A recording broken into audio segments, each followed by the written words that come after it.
Pizza আসাতে কি খুশি দেখছো আমার বর? তার দিয়েও বেশি খুশি কিন্তু আমি, কারণ আমার বায়নাতেই সেদিন সন্ধেবেলা বর পিৎজা অর্ডার করেছিল, তাও আবার আমাদের দুজনের ফেভারিট জায়গা থেকে, ওভেন স্টোরি পিৎজা। এই পিৎজাটার নাম হচ্ছে the great chicken habibi shawarma pizza.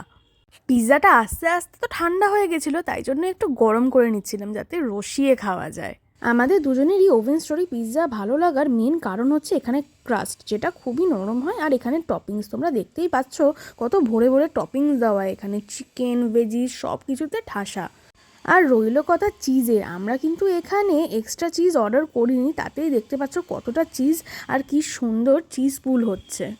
R test নিয়ে তো কোনো কথাই হবে না, এত ফ্লেভারফুল, এত টেস্টি, কি বলবো, দারুণ খেতে হয়। এখানে দেখো আমার বর ট্রাই করে নিচ্ছে পিৎজাটা, ওকে জিজ্ঞেস করাতে ও তো বললো খুবই ভালো হয়েছে। এবার চলে যাবো মায়ের বাড়ি। মায়ের জন্য আসলে ছোট্ট একটা পিৎজা অর্ডার করেছিলাম। আমার একা একা পিৎজা খেতে এতটা খারাপ লাগে, কারণ আমার থেকেও বেশি পিৎজা লাভার হচ্ছে আমার মা। এবার মাকেও পিৎজাটা গরম করে দিয়ে অরিগ্যানো চিলি ফ্লেক্স দিয়ে সাজিয়ে দিলাম মাকে ট্রাই করার জন্য। মা তো খেয়ে বললো ভালোই হয়েছে, মায়ের পিৎজা খেতে খুবই ভালো লাগে।